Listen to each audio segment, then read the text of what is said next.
नमस्कार, इमेज समाचारमा स्वागत छ। सुरुमा अहिलेसम्मका मुख्य समाचार। प्रधानमन्त्री ओलीको मृगौला प्रत्यारोपण बुधबार बिहान 9 बजे सुरु हुने। प्रत्यारोपण अघिको डायलाइसिस सकियो।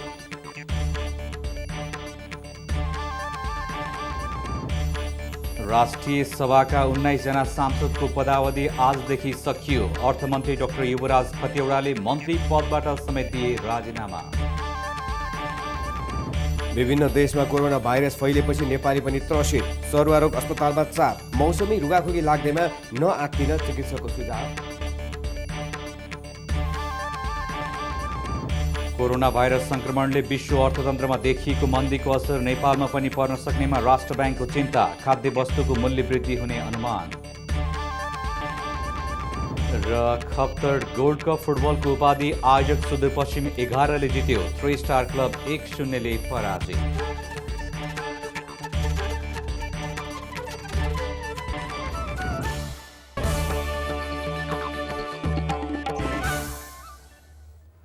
समाचार अब विस्तारमा। प्रधानमन्त्री केपी शर्मा ओलीको भोलि बिहान 9 बजेदेखि मृगौला प्रत्यारोपण गर्न सुरु गरिने त्रिभुवन विश्वविद्यालय शिक्षण अस्पताल महाराजगञ्जले जनाएको छ।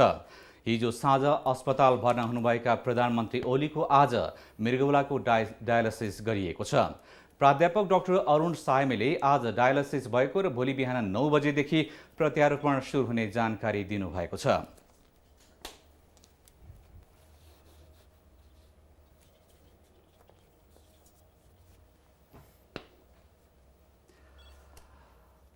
भोलि गरिने प्रधानमन्त्री ओलीको मृगौला प्रत्यारोपणका विषयमा कुराकानी गर्न शिक्षण अस्पताल महाराजगञ्जबाट यतिखेर हाम्रा सहकर्मी प्रज्ञा तिमल सिन्हा प्रत्यक्ष सम्पर्कमा जोडिनु भएको छ। आउनुहोस् उहाँसँग यस विषयमा कुराकानी गरौँ।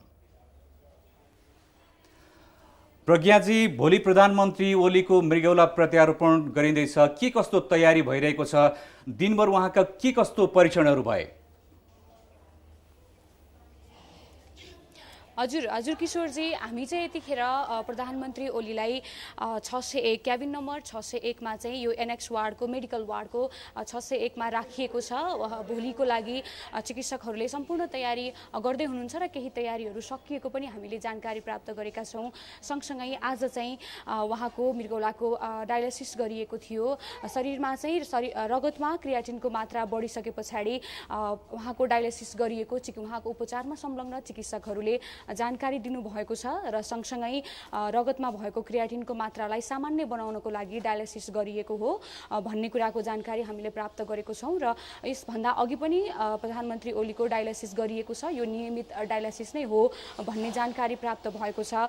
र सँगसँगै डायलासिस पश्चात भने अस्पतालले त्रिवी शिक्षण अस्पतालले विज्ञप्ति जारी गरी भोलि हुने भनिएको मृगौला प्रत्यारोपणको लागि औषधि समेत चलाइएको र केही सामान्य परीक्षणहरू समेत गरिसकेको विज्ञप्ति समेत जारी गरेको छ।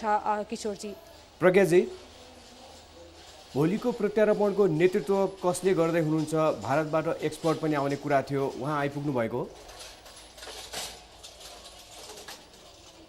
हजुर, भोलिको मृगौला प्रत्यारोपणको लागि चाहिँ त्रिवी शिक्षण अस्पतालकै सर्जन प्रत्यारोपण सर्जन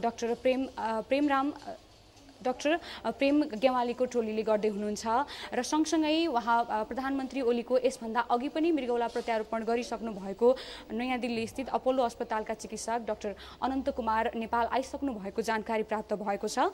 र उहाँ सँगसँगै अनन्त कुमार सँगसँगै एकजना सहयोगी चिकित्सक पनि नेपालमा आउनु भएको जानकारी प्राप्त भएको छ। र हामीले भर्खरै मात्र प्राप्त गरेको जानकारी अनुसार मेडिकल काउन्सिल अनुसार डाक्टर अनन्त कुमारले मेडिकल काउन्सिलको 6 दिनको स्वीकृति लिएर नेपालमा प्र्याक्टिस गर्नको लागि 6 दिनको स्वीकृति लिएर उहाँ अहिले काठमाडौँ आइसक्नु भएको छ। र सँगसँगै उहाँसँगसँगै आउनुभएको एकजना चिकित्सक भने अब्जर्भेसनमा बस्नुहुनेछ र उहाँले चाहिँ मेडिकल काउन्सिलको स्वीकृति नलिएको जानकारी हामीले प्राप्त गरेका छौँ। र यस सँगसँगै उहाँको उपचारको लागि चाहिँ अस्पतालले दिएको जानकारी अनुसार 6 जना सर्जनहरू हुनुहुन्छ भने 2 जना चाहिँ एनेस्थेसियाको टिमहरू हुनुहुन्छ। सँगसँगै 8 जना नर्स र प्यारामेडिसिनको 8 जनाको टोली रहेको अस्पतालले जानकारी दिएको छ। अब भोलि 9 बजे बिहान 9 बजे चाहिँ प्रधानमन्त्रीको मृगौला प्रत्यारोपण सुरु हुने भनेर डाक्टरहरूले भनेका छन्। सामान्यतः कति समय लाग्दो रहेछ मृगौला प्रत्यारोपणको लागि? के भनेको छ अस्पतालले? हजुर, मैले चाहिँ यसभन्दा अगाडि अस्पतालका निर्देशक डाक्टर प्रेम खड्कासँग कुराकानी गरेको थिएँ। उहाँले चाहिँ 3 देखि 5 घण्टा समय लाग्छ मृगौला प्रत्यारोपणको लागि भनेर जानकारी दिनुभएको थियो र हामीले हाम्रो तर्फबाट सम्पूर्ण तयारी गरिरहेका छौँ र केही समस्या देखिएन भने बिहान 9 बजेको टाइम 9 बजेदेखि नै मृगौला प्रत्यारोपण सुरु हुन्छ भनेर डाक्टर प्रेम खड्काले जानकारी दिनुभएको छ। प्रज्ञाजी, शिक्षण अस्पतालमा प्रधानमन्त्रीका शुभेच्छुकहरूको पनि भिड होला, त्यो भिड अस्पतालले कसरी व्यवस्थापन गरिरहेको छ? भोलि उहाँको प्रत्यारोपण हुने भएपछि सेड्युलमा भएका अरू बिरामीहरूको प्रत्यारोपण हुन्छ हुँदैन, सेड्युलमा छन् छैनन्, के छ त्यस्तो? हजुर, अस्पतालको निर्देशक डाक्टर प्रेम खड्कासँग मैले भर्खरै मात्र कुराकानी गर्दा उहाँले हामीले अस्पतालको बिरामीहरूलाई असर नपुग्ने गरेर सेवा दिने अवसर जुटाएका छौँ भन्ने जानकारी उहाँले दिनुभएको थियो।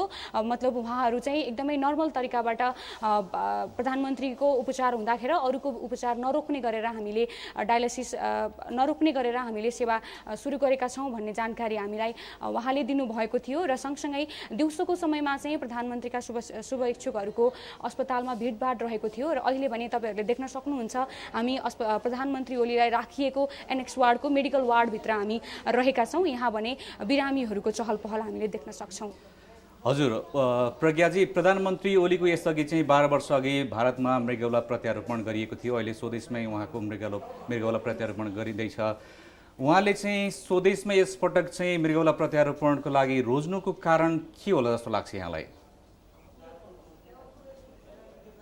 हजुर, अहिले धेरैजनाले सोच्नु भएको अझ भनौँ चिकित्सकहरूले पनि प्रधानमन्त्री ओली उपचारको लागि मृगौला प्रत्यारोपणको लागि बाहिर जानुहुन्छ होला, बाहिर रोज्नुहुन्छ होला भन्ने धेरैजनाले सोच्नु भएको थियो र त्यही दौडानमा चाहिँ उहाँले नेपाललाई रोज्नु भएको छ। अझ भनौँ भर्खर धेरै पनि भएको छैन नेपालमा मृगौला प्रत्यारोपण सुरु भएको। 8-10 वर्षको दौडानभित्र नै नेपालले यति धेरै प्रगति गरेको छ मृगौला प्रत्यारोपणमा र त्यसमा पनि प्रधानमन्त्री ओलीले यसरी नेपालका डाक्टरहरूलाई र नेपालको स्वास्थ्य क्षेत्रलाई विश्वास गरेर नेपालमा नै प्रत्यारोपण गराउनु यो चाहिँ एकदमै उदाहरणीय काम र एकदमै राम्रो मेसेज पनि गएको छ र यसमा चाहिँ चिकित्सकहरूले पनि एकदमै।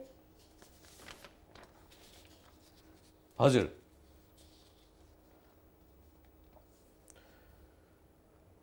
प्रज्ञाजी, हाम्रा सहकर्मी प्रज्ञा तिमलसेनासँगको सम्पर्क विच्छेद भएको छ। उहाँले हामीलाई प्रधानमन्त्री ओलीको भोलि गरिने मृगौला प्रत्यारोपणका विषयमा शिक्षण अस्पतालबाट हामीलाई जानकारी दिँदै हुनुहुन्थ्यो। अब लागौँ बाँकी समाचारतिर। यता राष्ट्रपति विद्यादेवी भण्डारीले प्रधानमन्त्री केपी शर्मा ओलीको स्वास्थ्य लाभको कामना गर्नुभएको छ। आज ट्विटर मार्फत शुभकामना दिँदै उहाँले प्रधानमन्त्री ओलीको भोलि हुन लागेको मृगौला प्रत्यारोपणको सफलतासहित शीघ्र स्वास्थ्य लाभको कामना गर्नुभएको हो। यसैबीच पूर्व राजा ज्ञानेन्द्र शाहले पनि प्रधानमन्त्रीको स्वास्थ्य लाभको कामना गर्नुभएको छ। शिक्षण अस्पतालमा आज प्रतिनिधि पठाएर उहाँले स्वास्थ्य सफलताको शुभकामना सन्देश पठाउनु भएको हो। यसैगरी विभिन्न पार्टीका नेताहरूसहित सर्वसाधारणले पनि प्रधानमन्त्रीको स्वास्थ्यप्रति शुभकामना व्यक्त गरिरहेका छन्। सङ्घीय संसद राष्ट्रिय सभाका 49 जना मध्ये 2 वर्षीय कार्यकाल भएका 19 जना सांसदको पदावधि आजबाट सकिएको छ। 2074 साल माघ 9 गते राष्ट्रिय सभा सदस्यका लागि भएको निर्वाचन भएको थियो। गोला प्रथा प्रणालीबाट 2, 4 र 6 वर्षीय कार्यकाल निश्चित गरिएको थियो।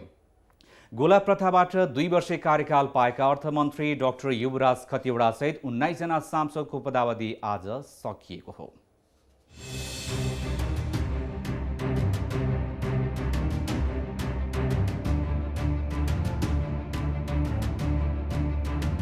संविधान अनुसार व्यवस्थापिकाको माथिल्लो सदन राष्ट्रिय सभा स्थायी सदन हो। राष्ट्रिय सभामा 7 प्रदेशबाट 8 जनाको दरले 56 जना निर्वाचित हुने व्यवस्था छ। 3 जना भने सरकारको सिफारिसमा राष्ट्रपतिबाट मनोनित हुने व्यवस्था छ।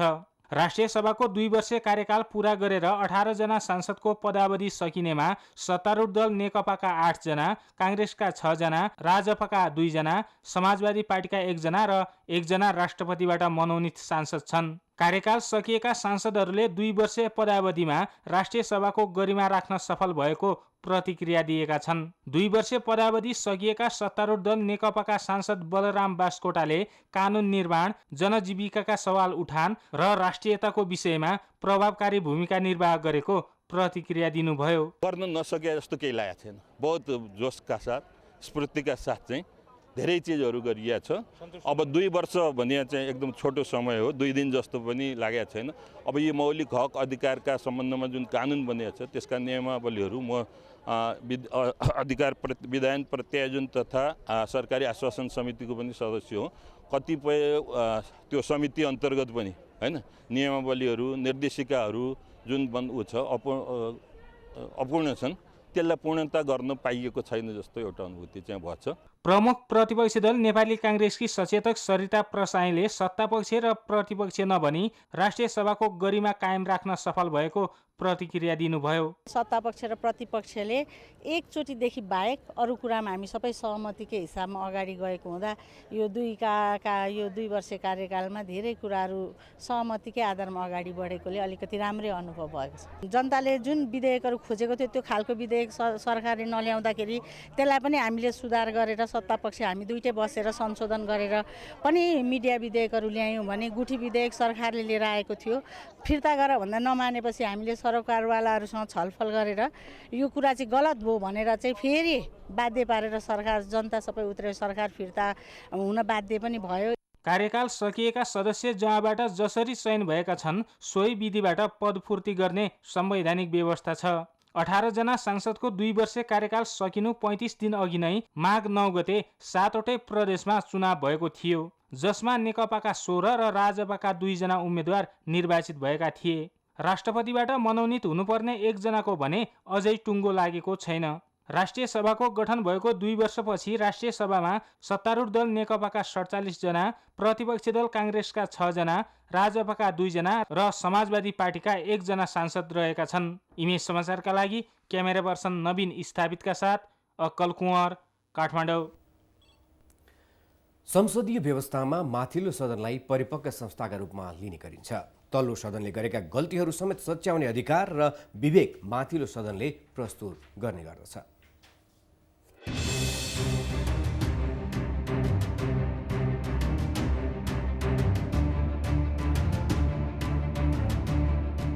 राष्ट्रिय सभा एक अविच्छिन्न संस्था हो। यसमा निर्वाचित वा मनोनित हुने सांसदको पदावधि 6 वर्ष हुने भए तापनि पहिलो पटक गठन हुँदा गोला प्रथा गर्ने गरिन्छ। राष्ट्रिय सभा कहिल्यै पनि खाली नहुने परिकल्पना संविधानले गरेकाले पहिलो पटक गठन हुँदा गोला प्रथाबाट पदावधि कायम गरिन्छ, जस अनुसार माथिल्लो सदनका सदस्यहरूको पदावधि पहिलो पटक 2 वर्ष, 4 वर्ष र 6 वर्षमा बाँडिएको हुन्छ। सोही बमोजिम गोला प्रथामा 2 वर्ष पदावधि परेकाहरूको म्याद आज सकिँदैछ, तर उनीहरूको ठाउँमा नियुक्त हुनेहरूको पदावधि भने 6 वर्षको नै हुनेछ। राष्ट्रिय सभामा देशका लब्ध प्रतिष्ठित तथा गैर राजनीतिक पृष्ठभूमिका व्यक्तिहरूलाई समेत लैजाने अभ्यास अन्यत्र गर्ने गरिन्छ। समावेशी प्रतिनिधि सभालाई परामर्श दिने, देशलाई विभिन्न क्षेत्रबाट योगदान पुर्याउने व्यक्तित्वहरूलाई सम्मान स्वरूप ल्याउने प्रचलन अनुरूप नै राष्ट्रिय सभाको परिकल्पना गरिएको बताउनुहुन्छ संविधानविद डाक्टर चन्द्रकान्त ग्यावाली। राष्ट्रिय सभा भनेको त विज्ञहरूको सभा हुन्छ, त्यसपछि समावेशी सभा हुन्छ भन्ने हो। तर हामी कहाँ अहिले समावेशी सभाकै रूपमा बनाइएकै छ। जस्तो भनौँ न, स्थानीय तहको, प्रादेशिक तहको जो प्रतिनिधि हुन्छ उसको निर्वाचक मण्डलबाट राष्ट्रिय सभा चुनिन्छ भने त्यो चाहिँ कहाँसम्म पुग्छ भन्दाखेरि राष्ट्रिय सभा भएपछि जाति जनजाति भाषा वेशभूषाको प्रतिनिधित्व हुने, जहाँ महिला, दलित, आदिवासी, खस, आर्य, मुस्लिम, मधेसी, अपाङ्ग भएका व्यक्तिहरूको त्यहाँ प्रतिनिधित्व हुने, त्यसपछि त्यो प्रतिनिधित्व भइसके राष्ट्रिय सभा गठन भइसकेपछि 1/3 महिलाको पनि प्रतिनिधित्व हुने, त्यो समावेशी समानुपातिक प्रतिनिधित्व हुने भनेर संविधानले परिकल्पना गर्यो। यो सदनको काम कर्तव्य नै सरकारका काममाथि प्रश्न गर्ने र प्रतिनिधि सभाका गलत निर्णयप्रति खबरदारी गर्ने हो। नेपालमै पनि प्रतिनिधि सभाले पठाएका थुप्रै विधेयकहरू राष्ट्रिय सभाले सच्याएका उदाहरण छन्। 2 वर्ष कार्यकाल सकेर बिदा हुँदै गरेका सांसदहरूले पनि आफ्नो कार्यकालमा संविधानको भावना अनुरूपको भूमिका निभाएको बताएका छन्। विभिन्न काण्डहरू यो सरकारले बेहोर्दै गएको, विभिन्न काण्डहरू सिर्जना गर्दै गएको यो दुर्भाग्य हामीले देख्दै र भोग्दै आएका छौँ। न्यायपालिका व्यवस्थापिका संवैधानिक संवैधानिक निकायहरू तिनलाई सरकारले नियन्त्रण गर्ने प्रयत्न पनि भइराखेको छ। वञ्चित भएकाहरूको जुन स्थान यो संविधानमा सुनिश्चित भएको छैन। क्वारेन्टाइनमा राखिएका नेपालीहरूको अवस्था कस्तो छ, सम्माननीय अध्यक्ष मार्फत त्यसको जानकारी सदनमा होस्। एकै सामानको मूल्य पसलै पछि फरक हुँदा समेत कहीँ र कुनै व्यापारीलाई कारबाही गरिएको छैन। नेपाली जनताले इच्छाएको समृद्धि यो सभा अध्यक्ष महोदय। तर पछिल्लो पटक गठन भएको राष्ट्रिय सभा प्रतिनिधि सभाको छाया बनेको आरोप लागिरहेको छ। सांसदहरू पनि योग्यताभन्दा भागभण्डामा परेकाले राष्ट्रिय सभाको गरिमा कायम राख्न निकै मेहनत गर्नुपर्ने देखिन्छ। इमेज समाचारका लागि क्यामेरा पर्सन भरत केसीका साथ गेराज पाण्डे, काठमाडौँ। अर्थमन्त्री डाक्टर युवराज खतिवडाले पदबाट दिएको राजीनामा स्वीकृत भएको छ। मंगलबार राष्ट्रपति विद्यादेवी भण्डारीले खतिवडाको राजीनामा स्वीकृत गर्नुभएको हो। अर्थमन्त्री डाक्टर खतिवडाले सम्हाल्दै आउनुभएको सञ्चार तथा सूचना प्रविधि मन्त्रालय पनि प्रधानमन्त्री मातहत नै रहने गरी खतिवडाको राजीनामा स्वीकृत गरिएको राष्ट्रपति कार्यालयले जनाएको छ। राष्ट्रिय सभाको 2 वर्ष कार्यकाल सकिएकाले अर्थमन्त्री खतिवडाले आज मन्त्री पदबाट समेत राजीनामा दिनुभएको हो। प्रधानमन्त्री ओलीले उहाँलाई नै पुनः अर्थमन्त्रीमा नियुक्त गर्ने सम्भावना रहेको बताइएको छ। विश्वका 64 देशमा फैलिसकेको कोरोना भाइरसको त्रास नेपालमा पनि बढेको छ। विश्व स्वास्थ्य संगठनले नेपाललाई उच्च जोखिममा राखेपछि त सर्वसाधारणमा एक खालको आतंक नै छाएको छ।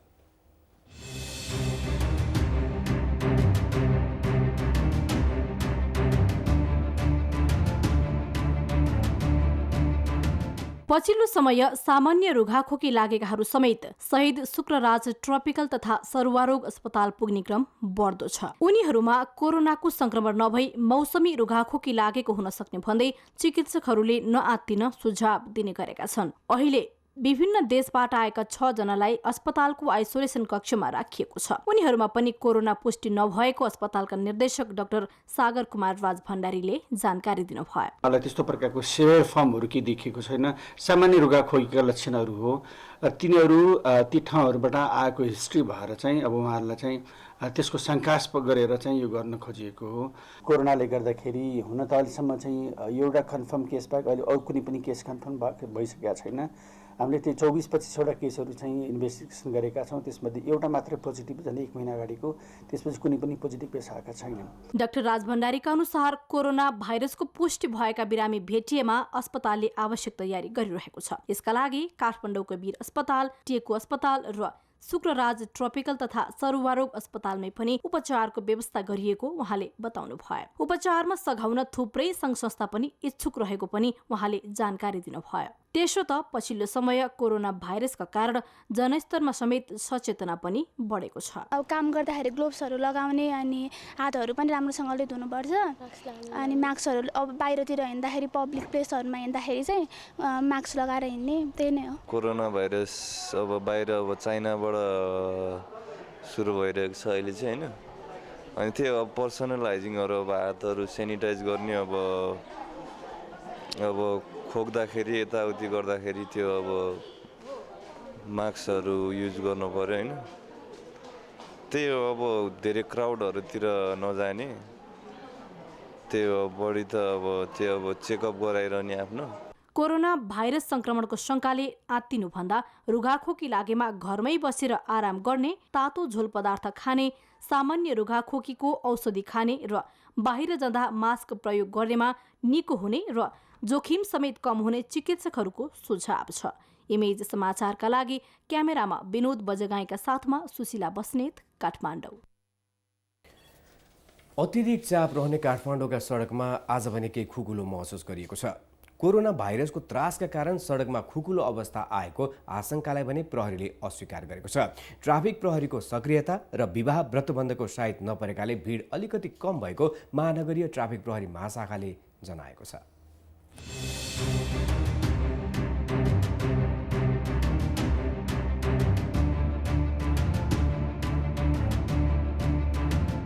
काठमाडौँको मुख्य सडकदेखि भित्री सडकहरूमा गुड्ने सवारी साधनहरूको अत्याधिक चापका कारण जाम हुने गरेकोमा मङ्गलबार तुलनात्मक रूपमा सडकमा खुकुलो अवस्था देखिएको छ। सडकमा आवागमन सहज बनाउन र दुर्घटनालाई न्यूनीकरण गर्ने हेतुले ट्राफिक प्रहरीको सक्रियता बढेसँगै अस्तव्यस्त आवागमनमा सहजता आएको महानगरीय ट्राफिक प्रहरी महाशाखाको भनाइ छ।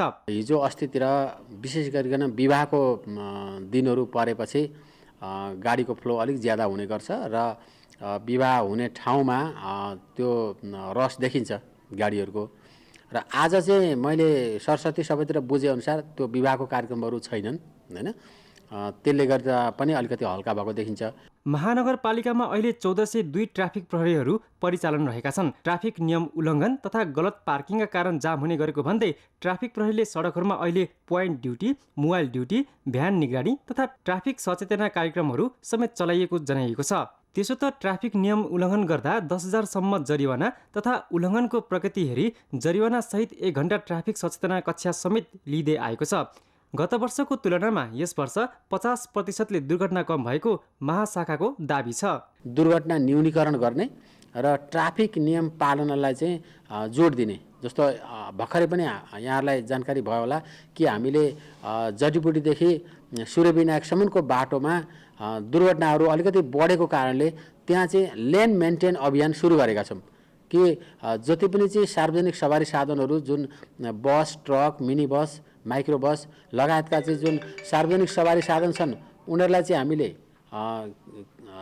बायाँ लेनबाट मात्रै चलाउने र जुन लाइट गाडीहरू र छिटो जानुपर्ने, जुन टाढा जानुपर्ने गाडीहरूलाई चाहिँ दाहिने लेनबाट चलाउने चाहिँ अभियान सुरु गरेका छौँ। ट्राफिक जामले दैनिक कामकाजमा हुने ढिलाइ तथा अस्तव्यस्त आवागमनलाई सहज बनाउन महाशाखाले बढाएको सक्रियताले छिट्टै नै उपत्यका जाममुक्त हुने दाबी समेत गरेको छ। इमेज समाचारका लागि क्यामेरा पर्सन सुयस मानन्दरका साथमा खिलना ताजपुरिया, काठमाडौँ। इमेज समाचारमा एकैछिन विश्राम।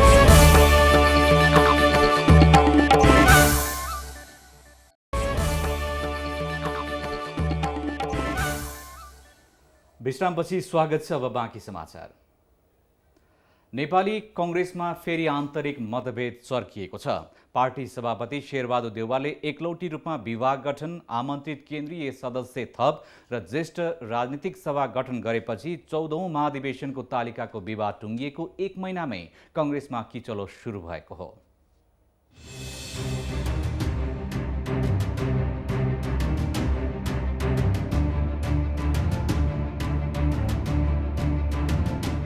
नेपाली कांग्रेसको विधानलाई मान्ने हो भने 13औं महाधिवेशन सम्पन्न भएको 2 महिनाभित्रै पार्टीका विभागहरू गठन गरिसक्नुपर्ने थियो। तर देउवाले पार्टी विधान विपरीत 28 विभाग बढाएर 47 पुर्याउनुको साथै धमाधम एकपक्षीय रूपमा विभागको नेतृत्व तोक्न थालेपछि पार्टीभित्र अर्को पक्ष चिडिएको छ। देउवाले पार्टी केन्द्रीय कार्य समितिको बैठकमै बस्न गाह्रो हुने गरी आमन्त्रित केन्द्रीय सदस्य थप्दा झनै समस्या थपिएको छ। पार्टी सभापतिको 4 वर्ष कार्यकाल सकिएकै बेला देउवाले चालेको कदमले पार्टीको 14औं महाधिवेशनको निष्पक्षतामै प्रश्न समेत उठाएको छ।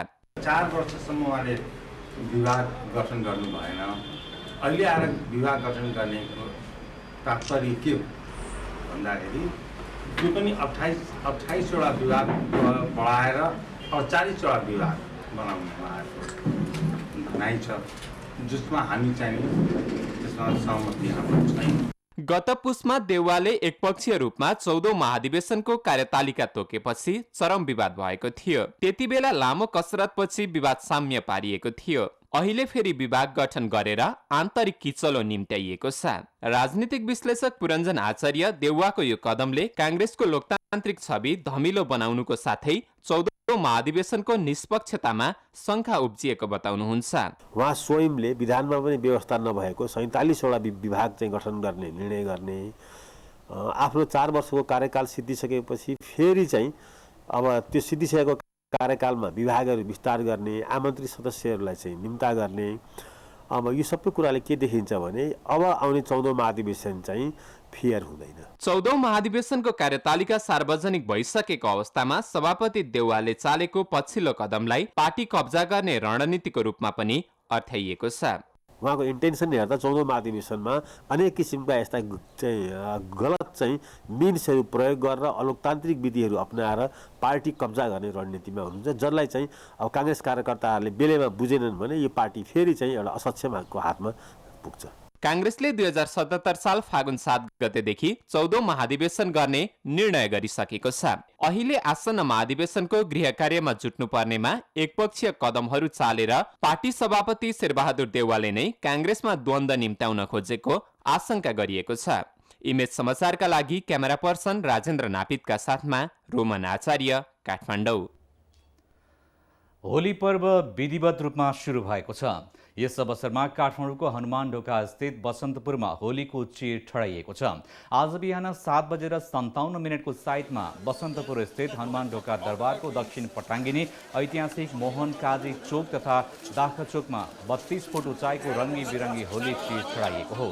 चिर ठडाइएसँगै काठमाडौँ लगायत देशभर औपचारिक रूपमा होली पर्व सुरु भएको मानिन्छ। चिर ठडाइसकेपछि गुर्जुको पल्टनबाट हर्ष बढाइ गरिएको थियो। होली पर्वको शुभारम्भ भएको जनाउँदिन बसन्तपुरमा चिर ठडाउने गरिएको पौराणिक मान्यता छ। होली पर्व भगवान कृष्णले गोपिनीहरू नुहाउन गएका बेला उनीहरूको कपडा हरण गरी रूखमा झुन्ड्याएकाले सोही स्मरणको रूपमा पनि मनाउने गरिएको जनविश्वास छ। होली पर्वलाई वसन्त ऋतुको आगमनको खुसियालीमा रङसहित मनाउने पर्वको रूपमा लिने गरिएको छ। फागुन शुक्ल अष्टमीदेखि फागुन शुक्ल पूर्णिमासम्म होली पर्व मनाउने गरिन्छ। यस वर्ष काठमाडौँ लगायत पहाडी जिल्लाहरूमा फागुन 26 गते सोमबार र तराई मधेसका जिल्लाहरूमा 27 गते मङ्गलबार होली पर्व परेको छ। होलीमा सरकारले सार्वजनिक बिदा समेत दिने गरेको छ। आफ्नै अनुयायीमाथि जबरजस्ती करणी गरेको आरोप लागेका सिद्ध बाबा भनिने कृष्ण बहादुर गिरीले जिल्ला अदालत सुनसरीमा आत्मसमर्पण गरेका छन्। उच्च अदालत विराटनगरले आफूलाई थुनामा पठाउने आदेश दिने छनक पाएसँगै फरार भएका गिरीले आज आत्मसमर्पण गरेका हुन्। आत्मसमर्पणसँगै उनलाई आजै पूर्वपक्षका लागि झुम्का कारागार चलान गरिएको सुनसरीका प्रहरी नायब उपरीक्षक विनोद शर्माले जानकारी दिनुभयो। उनलाई उच्च अदालतले माघ 9 गते पूर्वपक्षका लागि थुनामा पठाउने आदेश दिएको थियो। आदेश अनुसार उनलाई कारागार चलान गर्ने तयारी भइरहेको बेला उनी फरार भएका थिए। यसै गत मङ्सिर 16 गतमा जिल्ला अदालत सुनसरीले उनलाई 3 लाख रुपियाँ धरोटीमा छाड्न आदेश दिएपछि सो आदेश विरुद्ध सरकारी वकिलको कार्यालय उच्च अदालत विराटनगर पुगेको थियो।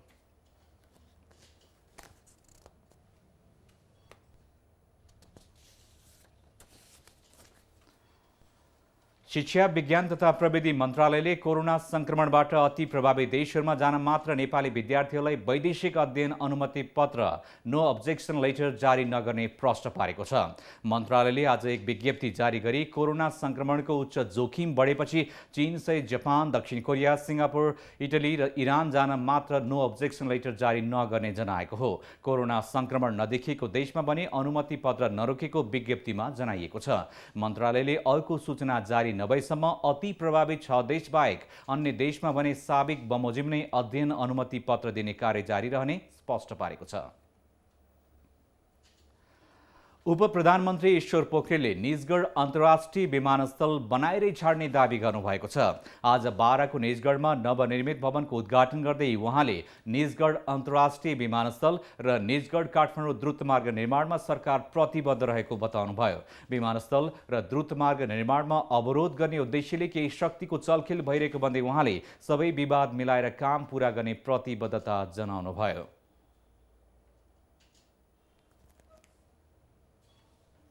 कार्यक्रममा निजगढ नगरपालिकाका प्रमुख सुरेश खनालले नगर विकासको कार्यपत्र प्रस्तुत गर्नुभएको थियो।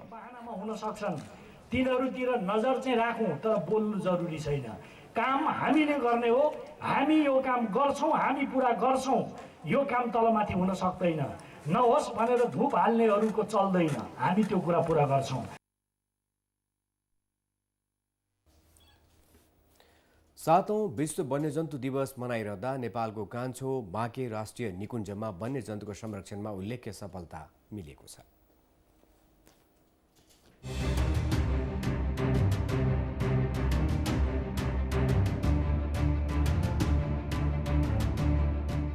राणाकालमा बाघ शिकारका लागि प्रख्यात बाँकेको यो जङ्गल क्षेत्रलाई विक्रम सम्वत 2067 सालमा निकुञ्जमा परिणत गरिएको थियो। जैविक विविधता, डोलप पाटेबाग र चुरे संरक्षणको उद्देश्यसहित बाँके राष्ट्रिय निकुञ्ज स्थापना गर्दा यहाँ 4वटा पाटेबाग थिए। तर 10 वर्ष नपुग्दै यस निकुञ्जमा बाघको संख्यामा उल्लेख्य वृद्धि भई 21वटा वयस्क बाघ पुगेका छन्। पृथ्वीलाई उपहारको उपमा पाएको यो निकुञ्ज 550 वर्ग किलोमिटर क्षेत्रफलमा फैलिएको छ। दक्षिणमा कम्दी जैविक मार्ग हुँदै भारतसम्म फैलिएको निकुञ्जमा 8 प्रकारका पारिस्थितिकीय प्रणाली, 6 प्रकारका वन र 263 प्रजातिका वनस्पति रहेका छन्। बाघ र बाघको आहारा प्रजाति चौका उल्लेख्य रूपमा रहेका छन्। साथै हात्ती, चित्तल, बडेल लगायतका वन्यजन्तुहरूको वासस्थान पनि हो यो स्थान। यहाँ वन्यजन्तुको संरक्षण हुनु र चोरी सिकारी कम हुनु संरक्षणको लागि कोसे ठुङ्गा मानिएको छ। निकुञ्ज संरक्षणमा नेपाली सेनाको श्री मेहरगण खटिएको छ। गण प्रमुख जीवन शर्माले निकुञ्जको सुरक्षा नेपालकै मोडालिटी 3 पिलर सेना, निकुञ्ज कार्यालय र स्थानीय बासिन्दा मिलेर भइरहेको बताउनुभयो। नेपालको आफ्नै मोडालिटी हो। यसमा बुट्स अन द ग्राउन्ड जुन आर्मी आफै परिचालन भएर लागिरहेको छ भने निकुञ्ज प्रशासन र स्थानीय जनसहभागिता, यो 3वटा पिलर्सहरूले चाहिँ नै समन्वयकारी भूमिका खेलेको हुँदाखेरि चाहिँ नेपालमा यो प्रकृति संरक्षणले चाहिँ अलिकति गति र यो उपलब्धिहरू हासिल गर्न सकेको हो। विगतको भन्दा जनचेतनाको स्तरहरू चाहिँ वृद्धि हुँदै गएको र यो चाहिँ हाम्रै लागि रहेछ भन्ने उहाँहरूको पनि बुझाइ वृद्धि हुँदै गएको कारण चाहिँ हाल चाहिँ यो 3वटै निकायहरूले समन्वय गरेको कारण अहिले चाहिँ उहाँहरूबाट हामीले राम्रो सहयोग, सद्भावहरू र समन्वयहरू गर्दै आएको छ। विभिन्न स्थानहरूमा सेक्टर कार्यालय, रेन्ज पोस्ट, हात्तीसार र राजमार्गमा समेत सुरक्षा पोस्ट राखिएको छ। रात दिन पैदल, साइकल र गाडीबाट गस्ती हुनुको साथै आधुनिक प्रविधिबाट चोरी निकासीमा निगरानी समेत हुने गरेको छ। गेम स्काउट ईश्वरी प्रसाद पन्थी नियमित गस्ती र स्थानीयमा प्रकृति संरक्षणमा जनचेतना बढेकोले पनि संरक्षण सजिलो भएको बताउनुहुन्छ। बाघ भएपछि बाघको आहारा प्रजातिहरू यहाँ बढी छ। चौका, चित्तलहरू, बँदेलहरू। हामीले मेन फोकस भनेको बाघको आहारा प्रजाति भएको हुनाले हामीले मध्यवर्ती क्षेत्रसँग समन्वय गरेर हाम्रो आर्मी नेपाली सेनासँग समन्वय गरेर नियमित गस्तीहरू भइरहेछ। वन्यजन्तु संरक्षण, वासस्थान व्यवस्थापन र वन्यजन्तुको संख्या वृद्धि गर्न सके संरक्षणमा यो निकुञ्जलाई विश्वकै नमुनाको रूपमा विकास गर्न सकिने सम्भावना बढेको छ। एमएस समाचारका लागि क्यामेरा पर्सन रक्षा बज्राचार्यका साथ नरेन्द्र मानन्धर, ओभरी, बाँके। त्रिवी शिक्षण अस्पतालले नेपालमा पहिलोपटक नवजात शिशुको श्रवण परीक्षण गर्ने उपकरण सञ्चालनमा ल्याएको छ। अस्पतालले आज काठमाडौँमा एक कार्यक्रम गरी श्रवण परीक्षण गर्ने एभीआर र ओएई स्क्रिन उपकरण सञ्चालनमा ल्याएको जनाएको हो। श्रवण परीक्षण उपकरण कक्लियर इम्प्लान्ट नेपाल ग्रुपका संरक्षक डाक्टर राकेश प्रसाद श्रीवास्तवले त्रिवी शिक्षण अस्पतालका कार्यकारी निर्देशक डाक्टर प्रेमकृष्ण खड्कालाई हस्तान्तरण गर्नुभयो। विश्व श्रवण दिवसको अवसरमा जीवनको लागि सुनाई भन्ने नाराका साथ श्रवण परीक्षण अभियान सञ्चालनमा ल्याइएको हो। उपकरणले नवजात शिशुले कान सुन्न सक्छ कि सक्दैन पत्ता लगाउने गर्छ। यसको प्रयोगबाट शिशुलाई कुनै हानि नगर्ने वरिष्ठ वाक तथा श्रवण विशेषज्ञ कविराज खनालले जानकारी दिनुभयो। श्रवण शक्ति परीक्षण गर्ने उपकरण महँगो पर्ने गर्छ। शिक्षण अस्पतालबाट सुरुवात गरिएको यस अभियानलाई ग्रामीण दूर दराजका अस्पतालसम्म पुर्याउनु पर्ने श्रवण विशेषज्ञहरूको जोड छ। बागमती प्रदेशका मुख्यमन्त्री डोरमणि पौडेलले प्रदेश तथा स्थानीय तहले सम्पदाको संरक्षण गर्दा पुरातत्व विभागले अडचन खडा गर्न नहुने बताउनु भएको छ। चुरियामाई सुरुङ मार्ग पुनर्निर्माण र संरक्षणका सम्बन्धमा बारा र मकवानपुरका प्रतिनिधिसँग आज भएको छलफलमा उहाँले एसियाकै पहिलो सो सुरुङ मार्ग संरक्षणमा प्रदेश सरकारले प्राथमिकता दिएको बताउनुभयो। प्रदेश सरकारले आफ्नो पहिलो नीति तथा कार्यक्रममा सो सुरुङ मार्ग र फर्पिङको चन्द्रज्योति जलविद्युतको पुनर्निर्माण र संरक्षण गर्ने उल्लेख गरेको थियो। उहाँले सुरुङ मार्गको पुनर्निर्माण र यातायात म्युजियमको निर्माण तथा मनोरम उद्यान समेत बनाउने जानकारी दिनुभयो। प्रदेशका भौतिक पूर्वाधार विकास मन्त्री रामेश्वर फुयालले सुरुङ मार्ग पुनर्निर्माण गर्न विस्तृत अध्ययन प्रतिवेदन तयार भई आगामी नयाँ वर्षदेखि काम थाल्ने जानकारी दिनुभयो। मुख्यमन्त्री पौडेल, भौतिक पूर्वाधार मन्त्री रामेश्वर फुयाल, प्रदेश सभा सदस्यहरूले ऐतिहासिक सुरुङ मार्गको निरीक्षण गर्नुभएको थियो। धरोहर थारूवान राष्ट्रिय मोर्चाले आह्वान गरेको तराई बन्दका कारण पश्चिमी जिल्लाको जनजीवन ठप्प भयो। कैलाली, कञ्चनपुर, बाँके, बर्दिया, दाङ सहितका तराईका जिल्लाहरूमा बन्दको प्रभाव परेको हो। बन्दका कारण यी जिल्लाहरूमा बजार, कल कारखाना, उद्योग धन्दा, शिक्षण संस्थाका साथै सवारी तथा यातायातका साधनहरू पूर्ण रूपमा बन्द रहे। बन्दको प्रभाव सुदूरपश्चिम प्रदेशको राजधानी धनगढीमा समेत देखिएको थियो। बन्दका कारण सुदूरपश्चिमबाट चल्ने लामो तथा छोटो दूरीका सवारी साधन चल्न सकेका थिएनन् भने शैक्षिक संस्थाहरू समेत बन्द थिए।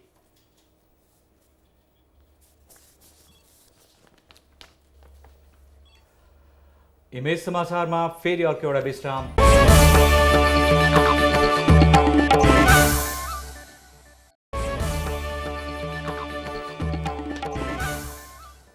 विश्रामपछि पुनः स्वागत छ।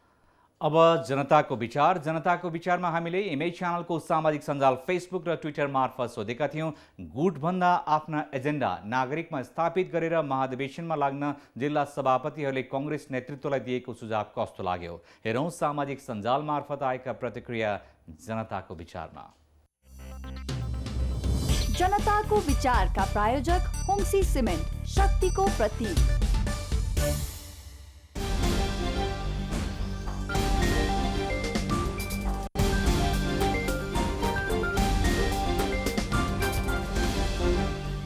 इमेज खबरको फेसबुक मार्फत ओम कृष्ण श्रेष्ठ जवाफ दिनुहुन्छ, यो भनाइ त निकै राम्रो हो, तर एजेन्डा स्थापित गर्ने जिम्मेवारी जिल्ला सभापतिहरूको पनि हो। साथै गुटमा लाग्नु हुँदैन भन्दा भन्दै गुटमा लाग्ने पनि सभापतिहरू नै हो। यो सुझाव सँगसँगै आफ्नो जिल्लामा पद्धति अनुसार कार्यान्वयन गर्यो भने गुटगत पद्धति निर्मूल हुँदै जान्छ। बीपी ढकाल प्रतिक्रिया दिनुहुन्छ, सही सुझाव। गुटको राजनीतिले पार्टी मात्र होइन आफ्नो भविष्य पनि खत्म हुन्छ भने एजेन्डाको राजनीतिले पार्टीसँगै आफू पनि स्थापित हुन्छन्। तर नेतृत्वलाई सुझाव दिनु भनेको मूर्खलाई उपदेश दिनु जस्तै हो। ट्विटर मार्फत निरोज अधिकारी जवाफ दिनुहुन्छ, भन्ने एउटा कुरा हो, तर तीनै सभापतिहरू कुनै न कुनै गुटको छत्रछायामा रमाइरहेका हुन्छन्, अनि कसरी हुन्छ गुटको अन्त्य? अञ्जनी कुमार अधिकारी जवाफ दिनुहुन्छ, जिल्ला सभापतिहरूको सुझाव सही छ, तर पार्टी नेतृत्व यो सुझाव मुताबिक हिँड्दैन, किनकि नेपाली राजनीति भनेको कुर्सी र पदको लोभबाट माथि उठ्न सकेको छैन। अर्कोतर्फ पार्टी सभापति स्वयं पार्टीको अभिभावक हुन्, तर उनले अभिभावकत्व निर्वाह गर्न सकेको छैन। पार्टी जोगाउने हो भने शुद्धिकरण आवश्यक छ। गणेश प्रसाद हुजदार प्रतिक्रिया दिनुहुन्छ, यो सुझाव त राम्रो हो, तर यसको पालना त सभापतिहरूले पनि गर्नु पर्यो नि। आफू गुटको राजनीति गर्ने तर अरूलाई गुटमा नलाग्नु भन्नु उचित होइन नि। दुर्गा प्रसाद पराजुलीको जवाफ पनि यस्तो छ, कांग्रेस जिल्ला सभापतिहरूले नेतृत्व वर्गलाई दिएको सुझाव सही, सान्दर्भिक र उचित छ।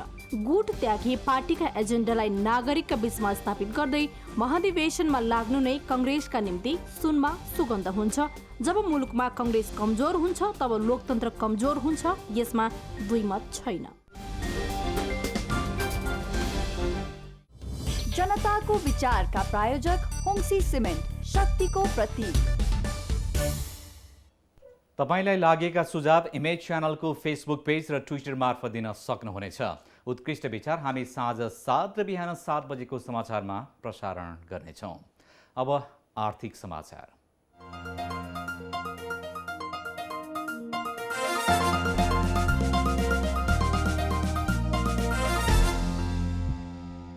नेपाल राष्ट्र ब्याङ्कले विश्वव्यापी महामारीको रूपमा फैलिएको कोरोना भाइरसको संक्रमणले नेपाली अर्थतन्त्रमा असर पर्ने जनाएको छ। राष्ट्र ब्याङ्कले चालु आर्थिक वर्षको मौद्रिक नीतिको अर्धवार्षिक समीक्षा गर्दै कोरोनाको कारण पर्यटन तथा व्यापारिक गतिविधिमा असर पर्ने भएकोले आर्थिक वृद्धि दरमा प्रभाव पर्ने जनाएको छ। यस्तै ब्याङ्कले पछिल्लो समय विभिन्न देशमा देखिएको मूल्य वृद्धिको प्रभावले खाद्यवस्तुको पनि मूल्य वृद्धि हुने अनुमान गरेको छ। अन्तर्राष्ट्रिय स्तरमा देखिएको मुद्रास्फीतिका कारण नेपालमा समेत मुद्रास्फीतिको प्रभाव पर्ने राष्ट्र ब्याङ्कले जनाएको छ। नेपाली नागरिक, फर्म वा संस्थाले व्यवसाय सञ्चालन वा विस्तार गर्न यस ब्याङ्कको पूर्व स्वीकृति लिए भारतबाट भारु 10 करोडसम्म र अन्य मुलुकबाट 10 लाख अमेरिकी डलर कम्तीमा 3 वर्ष अवधिको लागि सहुलियतपूर्ण ब्याज वा बिना ब्याजमा ऋण वा सापट्टि पाउने व्यवस्था मौद्रिक नीतिमा उल्लेख गरिएको छ। यसैगरी केन्द्रीय ब्याङ्कले ऋण लिँदा कर चुक्ताको प्रमाणपत्र पेश गर्नुपर्ने व्यवस्था हटाएको छ। यसअघि जति ऋण लिए पनि कर चुक्ताको प्रमाणपत्र पेश गर्नुपर्ने व्यवस्था रहेकोमा अब भने 2 करोड रुपियाँसम्मको कर्जा लिँदा कर चुक्ताको प्रमाणपत्र पेश गर्न नपर्ने व्यवस्था राष्ट्र ब्याङ्कले गरेको हो। यसैगरी राष्ट्र ब्याङ्कले घर जग्गामा प्रदान गरिने कर्जाको सीमा पनि बढाएर 60% पुर्याएको छ। ट्रङ्क लाइनमा शुल्क वृद्धिको निजी क्षेत्रले विरोध गरेको छ। नेपाल उद्योग वाणिज्य महासङ्घले नेपाल विद्युत प्राधिकरणका डेडिकेटेड लाइन र ट्रङ्क लाइनबाट विद्युत सेवा उद्योगलाई 66% शुल्क वृद्धि गरी तिर्न पत्राचार भएको प्रति ध्यानाकर्षण भएको जनाएको हो। महासङ्घले विद्युत सेवा लिने औद्योगिक, व्यापारिक, पर्यटकीय वर्गका ग्राहकहरूले विद्युत खपत गरे बापत मासिक सेवा शुल्क, डिमान्ड शुल्क र इनर्जी शुल्क बुझाउनु पर्नेछ भने विभिन्न उद्योगहरूलाई 66% वृद्धि गरी शुल्क तिर्न पत्राचार गरेकोले सोप्रति ध्यानाकर्षण भएको जनाएको हो। विद्युत कार्यालय भैरवा शाखाले आन्तरिक भार मिलान गर्ने क्रममा बुटोल भैरवा औद्योगिक करिडोरको लाइन ट्रङ्क लाइनमा परेको भनी जानकारी बिना शुल्क वृद्धि गरी बिल जारी गरिएको भन्दै सोप्रति ध्यानाकर्षण भएको जनाएको हो। उद्योगहरूले नियमित रूपमा बुझाउनु पर्ने महसुल, दस्तुर समयमै भुक्तान गरी छुट सुविधा समेत लिइरहेको अवस्थामा हाल आएर एकतर्फी रूपमा विगत 3-4 वर्ष अगाडिदेखिको थप अतिरिक्त दस्तुर तथा सेवा शुल्क लाग्ने भनी पत्राचार भएको प्रति समस्त उद्योगहरू हताश र मर्माहत भएको महासङ्घले जनाएको छ। पछिल्लो समय शेयर बजारमा उतार चढाव भइरहेको छ। शेयर बजारमा विभिन्न नीतिगत परिवर्तन, राजनीतिक प्रभाव तथा लगानीकर्ताको मनोविज्ञानको कारण पनि परिवर्तन आउने गर्छ। पछिल्लो 1 महिनाकै अवधिमा शेयर बजारमा तीव्र उतार चढाव देखियो। यस अवधिमा कारोबारले ऐतिहासिक रेकर्ड कायम गर्यो। निरन्तर बुलिश ट्रेन्डमा रहेको नेप्सेमा बिना कारण गिरावट आउँदै नेगेटिभ सर्किट ब्रेक समेत लाग्यो। पछिल्लो समय अर्थ मन्त्रालय तथा धितोपत्र बोर्डले गरेको व्यवस्थाका कारण लगानीकर्ता मनोवैज्ञानिक रूपमा परिपक्व भएको विश्लेषण छ शेयर लगानीकर्ता संघका अध्यक्ष उत्तम अर्यालको। पछिल्लो करेक्सन नाफा बुक गर्नकै लागि भएको उहाँको दाबी छ। त्यो रिटर्नलाई चाहिँ नि क्यास गर्नको लागि, त्यसलाई बुक प्रॉफिट बुक भन्छ त्यसलाई, त्यो गर्नको लागि इन्भेस्टरहरू चाहिँ अलिकता आकर्षण भयो अब इन्भेस्टरहरूमा, हैन? त्यसले गर्दा त्यो बजारले अलिकता घटेको देखियो। अर्को पुँजी बजारमा अनपेक्षित कारोबार हुन नदिई स्थिरता कायम गर्न मार्केट मेकर स्थापना गरी सञ्चालनमा ल्याउन उहाँको जोड छ। चैत्र पहिलो साता भक्तपुर महोत्सव हुने भएको छ। परम्परा जगेर्ना गर्ने उद्देश्यका साथ भक्तपुर नगरपालिकाले आगामी चैत्र 5 देखि 7 गतेसम्म 3 दिन भक्तपुर महोत्सव बनाउने भएको हो। विशेष गरी सम्पदाको नगरीका रूपमा चिनिने भक्तपुरका कला र संस्कृति उजागर गर्ने र भ्रमण वर्ष 2020लाई समेत सघाउन महोत्सव आयोजना गर्न लागेको नगरपालिकाले जनाएको छ। अहिले यहाँका विभिन्न सम्पदाहरूको पुनर्निर्माण भइरहेको अवस्था छ। यही अवस्थामा पनि भक्तपुरलाई पर्यटकीय गन्तव्यस्थलका रूपमा विकसित गर्ने लक्ष्यका साथ महोत्सव गर्न लागि जनाएको छ। महोत्सवमा व्यापारिक मेलादेखि विभिन्न सांस्कृतिक प्रस्तुति एवं विभिन्न प्रतियोगितात्मक कार्यक्रमहरू पनि गरिने महोत्सव संयोजक गौतम प्रसाद लासीवाले बताउनुभयो। नगरपालिकाका मेयर सुनिल प्रजापतिले महोत्सवले यहाँको कला संस्कृति जगेर्ना गर्न सघाउ पुर्याउने उल्लेख गर्नुभयो। लगातार 2 दिनदेखि ओह्रालो लागेको शेयर बजार मंगलबार भने दोहोरो अङ्कले उक्लियो। कारोबार पनि पौने 4 अर्ब पुग्यो। उतार चढावबीच बजार परिसूचक नेप्से 14 अङ्कले सकारात्मक रहेर 1509 पुग्यो। आइतबार र सोमबार भने नेप्से उच्च अङ्कले ओर्लिएको थियो। यस दिन कारोबार भएका अधिकांश समूहमा सुधार आएसँगै नेप्से पनि उक्लिएको हो। यस दिन ब्रोकर वेबसाइटमा समस्या आई 55 मिनेटसम्म कारोबार अवरुद्ध भएको थियो। नेप्सेले सो समयपछि थप गरी कारोबार गराएको थियो। यस दिन जीवन बीमा समूहमा सबैभन्दा उच्च 189 अङ्क अनि निर्जीवन बीमा समूह पनि 165 अङ्कले उकालो लाग्यो। यस्तै उत्पादनमूलक विकास ब्याङ्क, वाणिज्य ब्याङ्क समूह पनि दोहोरो अङ्कले सुधारिए। यस दिन लघुवित्त समूह 116 अङ्कले ओह्रालो लाग्यो। यस दिन नेपाल स्टक एक्सचेन्जमा 181 कम्पनीको 82,11,000 किता सेयर 3 अर्ब 85 करोडमा किनबेच भएको एक्सचेन्जले जनाएको छ।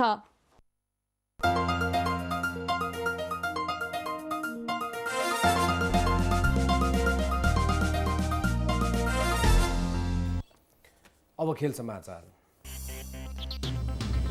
इमेज खेल समाचारका प्रायोजक बूस्ट दिन्छ 3 गुणा बढी स्टामिना।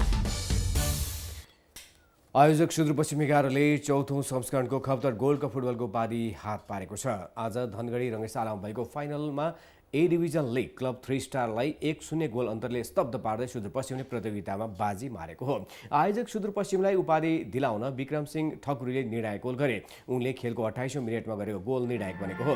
खेलको म्यान अफ द म्याच सुदूरपश्चिमका माधव भण्डारी चुनिए। सुदूरपश्चिमले पहिलो पटक घरेलु प्रतियोगिताको उपाधि जितेको हो। यससँगै सुदूरपश्चिम 11 खप्तर गोल्ड कपको नयाँ च्याम्पियन समेत बनेको छ।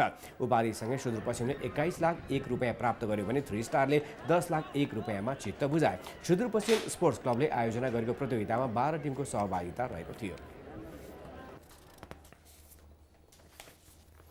उता आयोजक माई भ्याली फुटबल क्लब इलाममा जारी माई भ्याली गोल्ड कपको सेमिफाइनलमा प्रवेश गरेको छ। आज इलामको ठुलो टोली खेलमा भएको अन्तिम क्वार्टर फाइनलमा मोहम्मडन स्पोर्टिङ क्लब कोलकातालाई 2-1 गोल अन्तरले पराजित गर्दै माई भ्याली फाइनलमा पुगेको हो। माई भ्यालीको जितमा जुइनर अनगुईले र एन्ड्रे थियरीले 1-1 गोलको योगदान दिए भने कोलकाताका तर्फबाट किरेमेह बेर्नाडाले 1 गोल गर्न सफल भए। भोलि मचिन्द्र क्लब काठमाडौँ र एएफसी दार्जिलिङ भारतबीच पहिलो सेमिफाइनल खेल हुनेछ। फागुन 24 गतेसम्म चल्ने प्रतियोगिताको विजेताले 8 लाख रुपियाँ र उपविजेताले 5 लाख रुपियाँ प्राप्त गर्नेछन्। पोखरामा आयोजना हुने आहार रारा गोल्ड कप फुटबल प्रतियोगिताको तयारी पूरा भएको छ। सहारा क्लब पोखराको आयोजनामा हुने प्रतियोगिताको सबै तयारी पूरा भएको आज पत्रकार सम्मेलन मार्फत जानकारी दिएको हो। फागुन 22 गतेदेखि चैत्र 1 गतेसम्म हुने प्रतियोगितामा 3 star club, Tribhuvan army club, Manang Marsyangdi, 2 विभागीय क्लब पुलिस र APF club, Sankata club, Jhapa 11, भारतको गान्तोक सिटी फुटबल क्लब गरी 10 टोलीको सहभागिता रहनेछ। प्रतियोगितामा यसपटक पुरस्कार राशिमा समेत वृद्धि गरिएको छ। विजेताले 10,01,000 र उपविजेताले 5,01,000 रुपियाँ पाउनेछन्। यस्तै सर्वोत्कृष्ट राष्ट्रिय फुटबल खेलाडी सम्मानबाट सुजल श्रेष्ठलाई नगद 35,000 सहित सम्मान गरिने प्रतियोगिता मूल आयोजक समिति संयोजक एवं क्लब अध्यक्ष केशव बहादुर थापाले जानकारी दिनुभयो। रुस कराते महासङ्घबाट आएका ग्रान्ड मास्टर सहितको टोलीले नेपाली कराते टोलीलाई प्रशिक्षण दिएको छ। नेपालमा रहेको टोलीले 13औं दक्षिण एसियाली खेलकुद शाखा पदक विजेता खेलाडीसहित ओलम्पिक सोलिडारिटी कोर्समा छनौट भएका खेलाडी नवीन रसाइली र अनु अधिकारी लगायतलाई प्रशिक्षण दिएको हो। कराते प्रशिक्षक दीपक श्रेष्ठका अनुसार टोकियो ओलम्पिक 2020 का लागि करातेको प्रशिक्षण पनि सुरु भएको छ। यो प्रशिक्षणले खेलाडीलाई थप मद्दत पुग्ने विश्वास लिएको छ। रुसी टोलीले नेपाल प्रहरी, पोखरा लगायतका खेलाडी पनि प्रशिक्षण दिने कार्यक्रम रहेको बताइएको छ। टोलीले प्रदर्शनी खेल समेत देखाएको छ।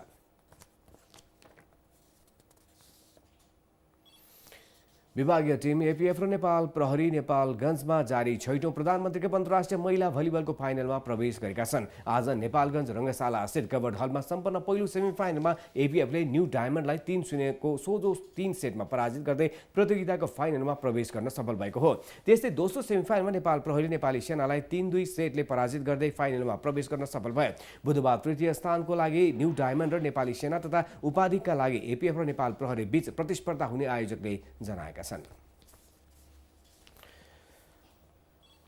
सप्तरीको राजविराजमा सम्पन्न स्वर्गीय लोकेन्द्र श्रेष्ठ स्मृति 7औं राष्ट्रिय जुडो प्रतियोगितामा 9 स्वर्ण जित्दै नेपाल प्रहरी प्रथम भएको छ। यसैगरी 5 स्वर्ण जितेर नेपाल सेना दोस्रो तथा 2 रजत हात पार्दै बाँके तृतीय भएका छन्। प्रतियोगिताको समापन समारोहका प्रमुख अतिथि युवा तथा खेलकुद मन्त्री जगत बहादुर विश्वकर्माले विजेता खेलाडीहरूलाई पुरस्कार प्रदान गर्नुभयो। 2 दिनसम्म चलेको प्रतियोगितामा 3 विभागीय टिम, नेपाली सेना, सशस्त्र र नेपाल प्रहरी सहित विभिन्न जिल्लाका करिब 25 टिमको सहभागिता रहेको थियो। इमेज खेल समाचार का प्रायोजक बूस्ट दिन्छ 3 गुना बढी स्टामिना। अब अन्त्यमा यस प्रसारणका मुख्य समाचार फेरि एकपटक। प्रधानमन्त्री ओलीको मृगौला प्रत्यारोपण बुधबार बिहान 9 बजे सुरु हुने। प्रत्यारोपण अघिको डायलाइसिस गरियो।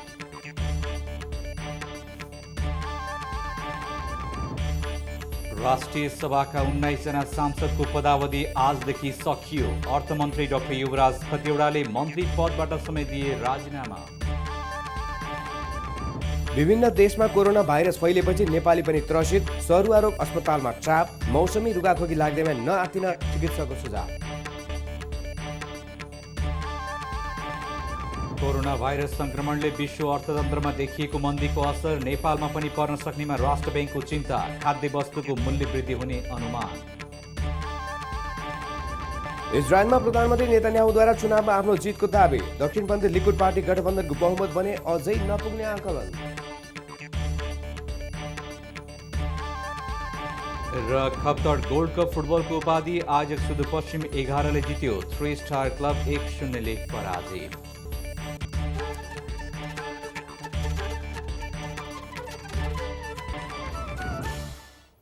इमेज समाचार अहिलेलाई सक्यो। इमेज समाचार तपाईँले हाम्रो वेबसाइट imagekhabar.com मा पनि हेर्न, पढ्न, सुन्न सक्नुहुनेछ। इमेज च्यानल हेर्दै गर्नुहोला। नमस्कार।